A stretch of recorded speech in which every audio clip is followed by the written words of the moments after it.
Bonjour, Claude Ménard. Marie Vunicourt. Nicolas Tamboise. Jean-Albert Marie. Didier Vazel. Jean-François Vaillant. Éric Bazantet. Yannick Babin. Jean-Christian Bonin. Membre du groupe de Réseau Défi depuis sa création, donc en 2011-2012. On prend quand même une part de risque, on est sur la réduction de dose, on travaille aussi avec des pulvées confinées, donc pour réduire au maximum les produits. Alors je suis sur le risque mesuré, sécurité absolue m'intéresse pas forcément. Le risque m'intéresse, mais toujours avec une bonne dose de sécurité. Il a mis haute. MBRAC pour l'environnement. On a choisi d'utiliser des insecticides, mais pas sur la totalité du vignoble. RAC, c'était plus compliqué à mettre en place des îlots sur notre exploitation. J'ai eu fait des RAC, je fais toujours quelques insecticides. Je suis plutôt intéressé par la solution RAC, mais plutôt version trichogramme. Et cette année, pour la première fois, on n'a rien fait et ça s'est très bien passé, donc j'espère continuer comme ça. Bah, ça dépend des fois. Il y a des fois, c'est les lames qui vont être le plus efficaces, et puis des fois, c'est les disques.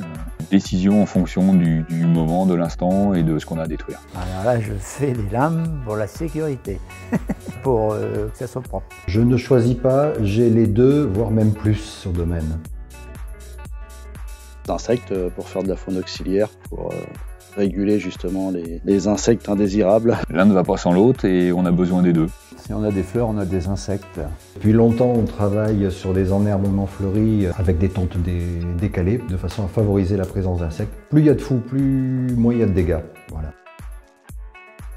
Enherbement, on sème des couverts d'avoine dans tous les interrants que l'on détruit au bout de 3 années et que l'on ressème. L'avoine se ressème naturellement pendant les 3 ans et après on en refait un travail du sol complet sur cavaillon et interrants pour ressemer après à l'automne. Encore sur les deux sont intéressants, il faut alterner.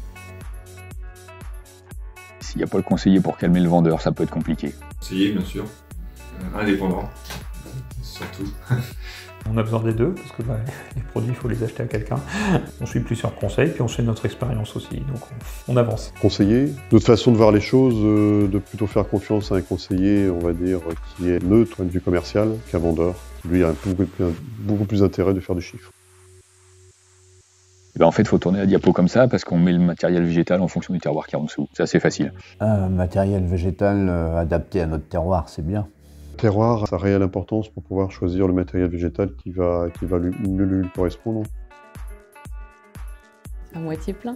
Tout dépend si on a beaucoup soif, mais... Alors là, plutôt à moitié plein, je suis plutôt un optimiste de nature. Oh bah à moitié plein quand même.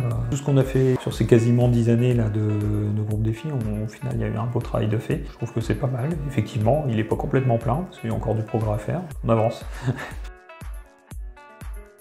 C'est deux choses différentes. Le Cival, on voit beaucoup de monde, enfin beaucoup de constructeurs, on peut voir beaucoup de matériel et discuter un peu, mais les journées techniques, on peut choisir ces thématiques qui nous intéressent et aller voir. J'aime bien aller au Cival, voir ce qui se fait, compléter des choses qu'on a vues par des journées techniques de mise en situation. Clairement les deux, agroforesterie parce que ce qui est lancé, j'y crois mais je ne sais pas encore, il faut attendre. Et les haies parce que ça fait longtemps qu'on a commencé à en planter. Et j'aime bien ça. La haie c'est quelque chose de primordial, de laisser repousser les haies ou de les replanter où là où elle n'existe plus. L'agroforesterie, c'est un projet d'avenir qui est en cours ici sur le domaine. Défi. Très défi, très défi. J'aime m'enrichir des autres et j'espère enrichir les autres de temps en temps. Un vrai groupe de travail, un vrai espace d'échange où il n'y a pas de non-dit, où chacun dit ce qu'il fait, ce qu'il a envie de faire. Défi. J'ai beaucoup appris dans les groupes défis et je m'y sens bien. Un équilibre dans les façons de faire de chacun. On peut avancer, quoi. Si dans la vie on ne lève pas les défis, ça sert à rien.